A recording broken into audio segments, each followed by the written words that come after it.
when you're out managers riding trains, do you get compliments on your hair? No, it's normally all over the place, Chris. I don't.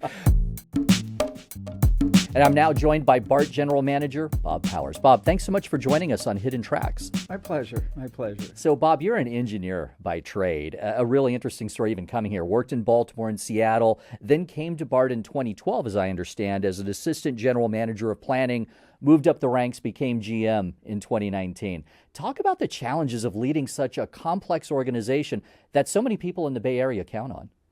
Yeah, I think, as my progression at BART I think I've been here 12 or 13 years now. It has been quite interesting in that as the assistant general manager for planning, development, and construction, you were responsible for a certain set of portfolios. And then I fleeted up to the deputy GM, and that portfolio grew, and now you're the GM, and it's everything at BART. And so you represent BART at every meeting that you're at, one way or the other. You're responsible for all the decisions that are getting made at BART one way or the other. And I just have found that as that progression has happened, the importance of, the executive team and the team that you work with and, just that family atmosphere, to get us through. And so I've just enjoyed it every day coming into work. I've enjoyed it. And even the days that are a little rough around the edges, coming in the next day is not difficult, right? It isn't. And it's because just what I feel that BART means to the Bay Area, how important it is. And I just enjoy working with the people at BART. I fundamentally do. That's really huge to have that team that you can count on and that you have confidence in. Yeah. I think a lot of people imagine, what would it be like to be the boss? We all kind of have a vision in our mind. But once you get into that position, sometimes it's a little different than you imagine. Has anything surprised you about the general manager's role? I don't know if it surprised me, but, you're responsible. Everything kind of lands up in the corner office, right? Which is fine.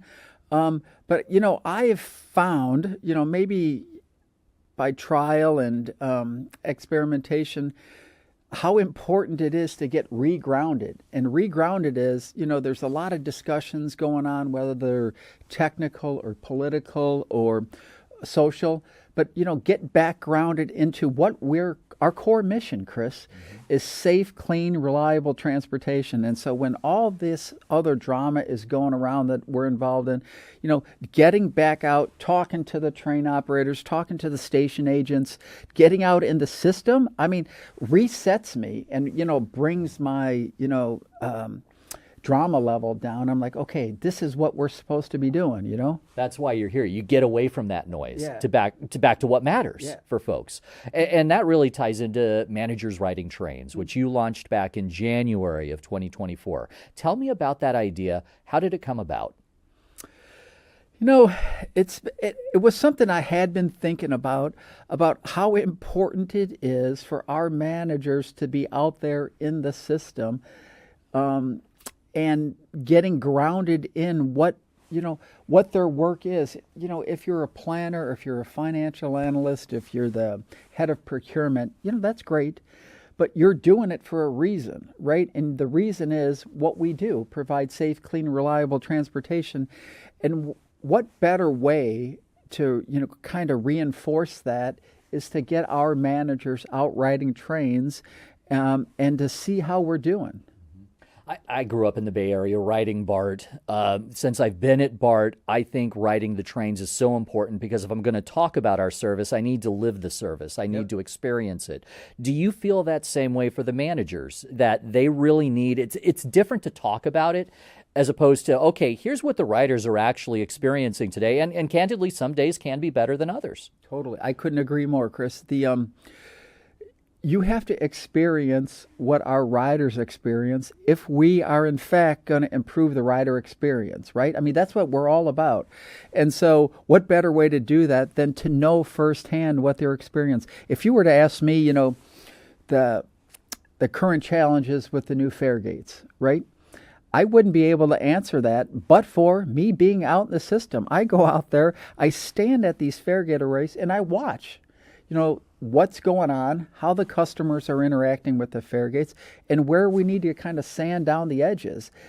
And I wouldn't be able to have that discussion with the station agents or, our frontline employees unless I'm out there in the system. I wouldn't have known that data set sitting up on the 10th floor. Just wouldn't. Yeah, so tell us how the program works, because I'm thinking it's really important to have that structure, to actually get it on calendars and then follow up on it and make sure it's happening consistently.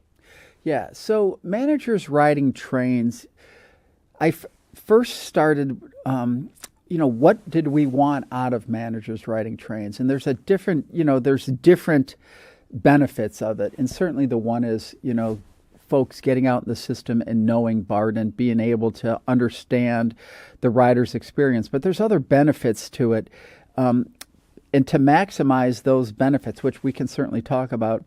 So we have 5 lines of service. We have at 130 miles, we have 50 stations. And so it's not just in the core. What I wanted to do was to saturate the system with eyes and ears and a presence. And so we looked at, 5 lines, the entire system in the AM and the PM, peak hour inbound in the mornings and outbound in the afternoons. And, it started with, I think it started at about, I don't even know what, 12 or 13 teams of 2. And I paired them up, so 2, like you and me. This is a BART. This is one of the jackets that we wear. Special. That looks good. And the point of the jacket was to, when you and I are out in the trains, walking the system and riding trains, that people notice, you're 2 BART employees walking the trains. So it needed to be visible that, hey, there's 2 BART people walking the train right now. And so we broke the system up into zones, and we tried to set it into zones. We have the data and the analysis that you and I in a certain zone could ride the entire zone and back within the 2 hours, 2.5 hours. So we broke it up and we put it in teams of 2. And we've tried to pair people. You and I know each other pretty well. We sit right through the hallway. I could yell and you could hear me, right? Yell to you, not at you. But how important it was to pair people up that were unknown to each other, right? And how that has another complementary benefit. You put somebody from fire life safety together with somebody from accounts payable, right? And then all of a sudden your family gets tighter over time, right? And so it's grown, it's doubled in the last, 6 months or so. That program has doubled. And so right now we have 50 teams of 2 riding the system, happens to be on Tuesdays, pairing up with each other, riding the systems, walking the trains, talking to our riders. And it has proven just the most, a seriously high return on the investment of folks being out in the system during their day-to-day, their core business hours at BART. And I think, I could list off 5, 6, 7 benefits that, some of them that, I knew consciously going into it we'd get, but some that, just were, just happened to be benefits after the fact. It's just organically, right? Wow. And it's just like what kind of benefits? Yeah, I'll tell you that. The one of the biggest benefits, certainly planned benefits, was to be complementary presence to our Progressive Policing Bureau out there, and if we see folks that are in need of services or folks that shouldn't be in the BART system, just being an added presence to our Progressive Policing Bureau was out there to do that. And obviously one that was planned was to be out there talking to the riders, what's working for them, what's not working for them, right? But there are other benefits that, we've been out there when our folks are out there. And if you and I are out there, we are riding the train. My train, I get on at Lake Merritt and I ride, it's supposed to be down to, I think it's Bayfair, but I've added one. I've gone down to Hayward just because I wanted to grab Hayward into what I do. And, it's evolved so that, it's not just talking to the riders, being a presence, but if you're riding with me, and you'll learn from me the way I do it. I make sure the lights are on, especially now with the time change. I look at the stations. I see how the stations are operating. I study the fare gate operations. So it's this, complementary set of perspectives that are not necessarily project deliver or engineering, right? These are folks are generally not, a bunch of engineers out there watching the fare gates or watching, so it's just a different perspective. One of the things that you don't think about, Chris, you come down on the platform and we don't have a map of the system, right? Because you and I know the system like the back of our hand, right? But for our riders, every station, every glass case or plastic case that are down there should have a map in the system or some type of information for our riders. And the stations are the first place that a rider gets introduced to BART, right? Mm-hmm. You walk down on 19th, every one of those cases should have something in it, right? And a vacant case is a bad impression of BART for our riders. It's these little things, right? And I think those little things are just kind of these, just a side benefit of the managers being out there, and we've just improved the rider experience. Yeah, looking for those sorts of things like the lighting at a station or an empty kiosk or something like that could easily go by the wayside.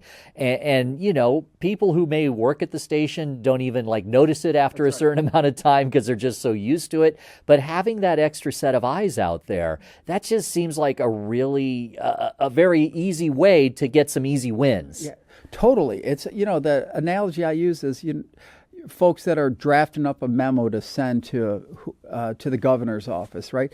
I'll grab somebody who's got nothing to do. I'll grab you, right? I'll grab somebody for communication, external affairs, nothing to do with the memo. Just as an outside QA/QC, does this read right? And that's exactly what's happening with managers riding trains. I think it's a big deal to be out there and be visible, but you even touched on it. The job of the people doing managers riding trains isn't just to be out there. It's to interact, talk to the riders, and you build up, folks, I'll tell you, I'm out there and you can tell, you walk the trains. I get in the last car, train pulls into the station, 8-car train, 10-car train. I'm at the end of the platform, and this is the directions I've given to everybody. And you start at the end car and you walk through to the front of the train. As the train is moving, you jump off at stations, get on the next one. You make eye contact with the riders, and if they're, too busy, during their whatever they're doing, or if they want to say hello and how's everything going and where they're going. And, if I, on the platform, and if I see somebody that may, not be sure if they're on the right platform or not, I'm saying, you guys good? Everybody, where you're going, everything. And they just are so, oh, you're with BART? Oh yeah, you want to go here? And they're just so appreciative that somebody in a blue jacket or in a BART uniform is out there. That's in addition to our frontline employees that do an excellent job. Yeah, and I was going to ask about that too. I'm really interested in what the riders are telling you. As an example, we've had some service interruptions of late. When you go out on a Tuesday after one of those days, are they unloading on you, or are they coming up? What is that experience like? Yeah, they are. It reinforces, Chris. The term unloading maybe is accurate, but my perspective is when they come and talk to me after we've had a service challenge, a service disruption, it reinforces to me and every other manager riding the trains just how important BART is, right? And that we cannot be, these service, we have to minimize those and do away with them because we're impacting the quality of the ride. And you hear it, right? Somebody's trying to get home. Somebody's trying to pick up their kids from daycare, or they're trying to get to their next appointment. And we're not able to run a line of service because of a power disruption. And so it just reinforces how important we are and how we have to drive down these disruptions. And you're right. They are vocal, and they should be vocal. They should hold us accountable. When that sort of thing happens, we make a big deal about our public outreach, and rightly Yeah. so, talking to the public, talking to the press, being very present on social media. But that one-on-one interaction with riders, especially riders who are counting on us for several days a week, as you mentioned, to get to a job, to get to a doctor's appointment, to get to their classes, to talk with those folks directly just feels so important to me. It is, and often I hear, yeah, if it happens, it happens.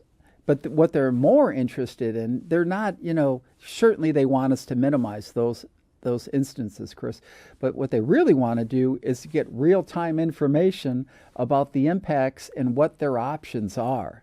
When is the next train going to be coming? Should they transfer? Should they get, and so they're very interested in, where this real-time information that we put out to them so that they can have the options and the choices to make. Give me a sense for that rider feedback. And it's obviously you're hearing from them directly. What kind of gains is that kind of feedback leading to? What kind of improvements are we seeing because of what you're hearing on these manager riding train trips? Yeah, the big one, the most recent one that was challenging for BART was that when we have these service disruptions, oftentimes our app doesn't reflect what's going on in the system. If I take a line out for a certain duration, 2 hours, 3 hours because of a power, what should happen in a perfect world is that our real-time information, right? When Chris goes into it should show that line being out of service. Mm-hmm. But there's been a disconnect on that. It's been since fixed, but that was primarily pointed out to me by our riders. Like, Powers, we get it, but you got to get your software and your real-time information up and running so that people know and can make decisions. There was no excuse. We had no excuse on why our real-time information that we put out wasn't consistent with the service that we put out. They should be synced up at all times. Yeah. What's the most memorable experience you've had with managers riding trains? One of the biggest takeaways for me is how this effort is being perceived by our frontline employees, the men and women with SEIU, ATU, AFSCME, the OA, the MA. They're out there. I talk to them, and they are so appreciative that we're out there. And we would go pick a station. You and I go to Fruitvale Station this afternoon. That station is spotless, and it's SEIU that's maintaining that station and all the stations that are out there. And so I'll talk to the workers that are out there. I'm like, damn, this station, sorry for I go, the station looks awesome. The platform, it's spotless. It's just, I call it the new BART, right? The new fare gates, safety and security, cleanliness, on-time performance. I could go on and on, but we're killing it on those three legs of that stool.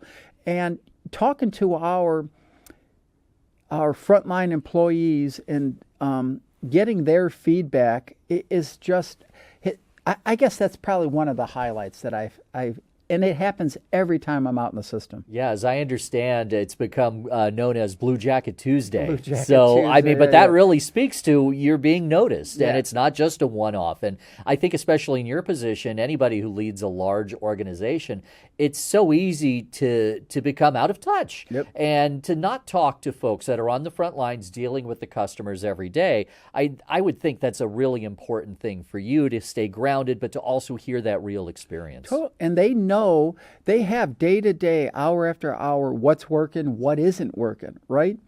And so listening to the frontline employees translates to improving the rider experience. There's, listening to the riders translates to improving the rider experience. And so you couple those two together, and we are making headways. Rider experience is all-time high right now, right?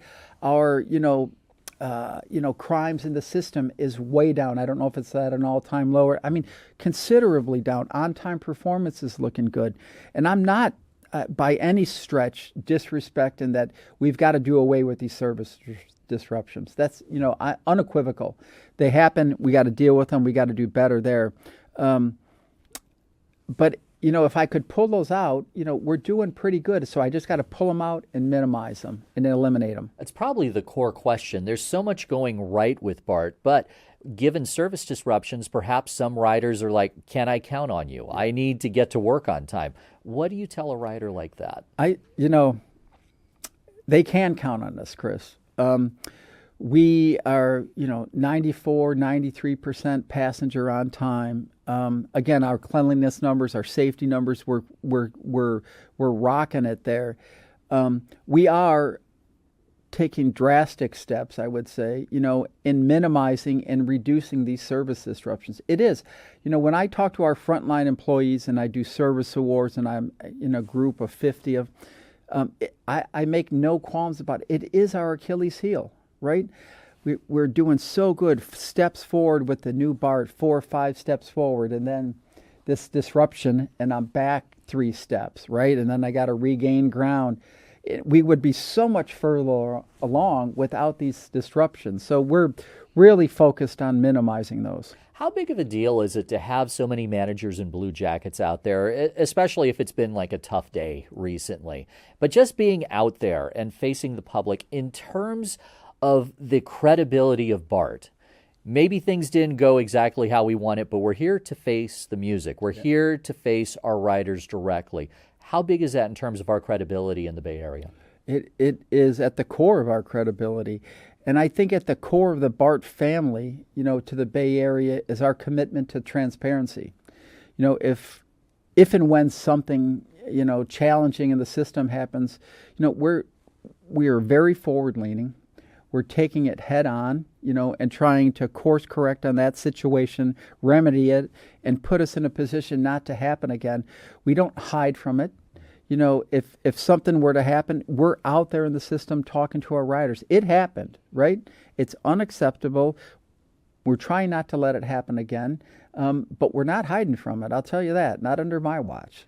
Are riders asking you about our future, kind of in the big sense, beyond the service, like, hey, we've heard about this fiscal cliff. We know transit in general, it faces some real challenges going forward. Do you hear that from riders? I do.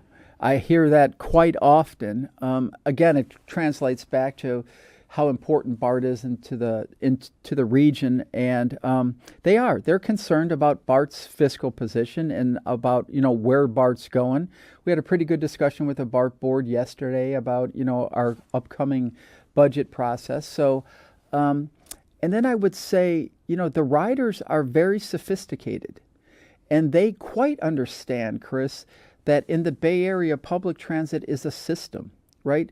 These are not standalone transit agencies, and we're all interconnected, and we're all working very well together right now. But as BART goes, the other operators go, and so that sophistication they're tracking on, and so there's concerns about if BART's having challenges fiscally, what does it mean to many people who take BART connect to another system, right? Absolutely. Whether it's Muni, AC Transit, Caltrain. So if BART's, got challenges, what does it mean to those connections? And those are complementary agencies. Yeah. Are folks asking you about Tap and Ride? This is a real improvement for the BART experience, a recent improvement. It allows folks to tap in, tap out on BART with a credit card.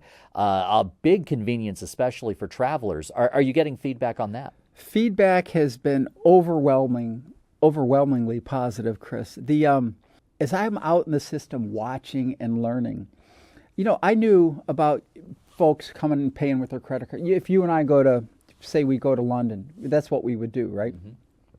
Pull out your credit card. It's, SOP, right? Standard operating procedures in world-class transit operations, which BART is world-class. And so now we just pull out your credit card, tap, and off you go.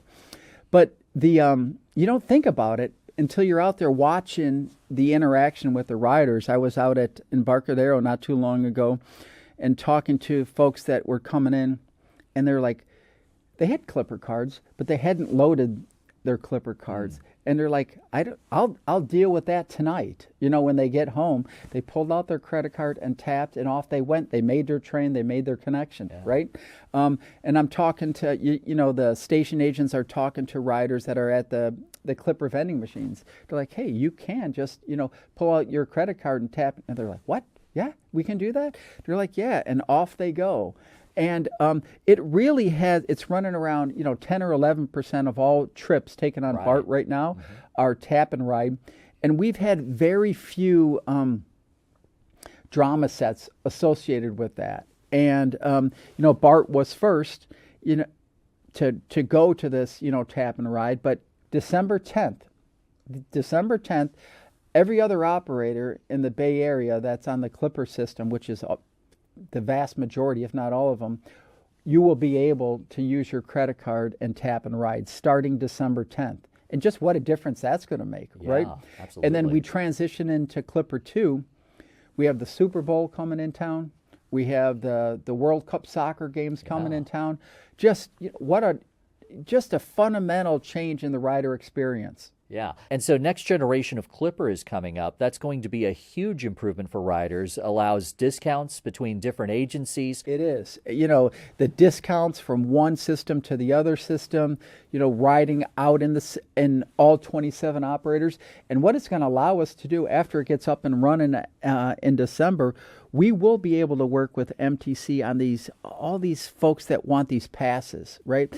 You come into, say, go into Barcelona, right?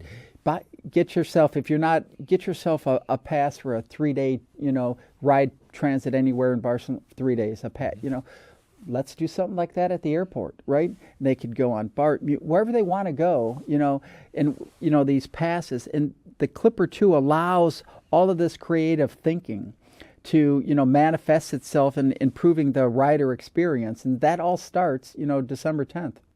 You mentioned some of the big events coming up too. Super Bowl, FIFA World Cup. These are events that are so large, it's even more than just the event. There are all these surrounding events, and it brings people into the community. What an amazing opportunity to showcase all the improvements at BART.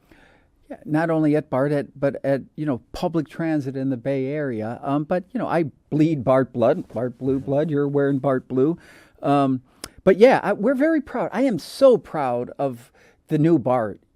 And when folks are out in the system, the other piece, Chris, that since you brought this up, that I hear people when I'm out in the system, MRT or just out, going from, I generally don't even go to a meeting that's not BARTable, that folks that are getting reintroduced to BART that hadn't taken BART in a while, or that take BART once in a while to a dinner or an event like that, they're like, man, you guys are rocking it.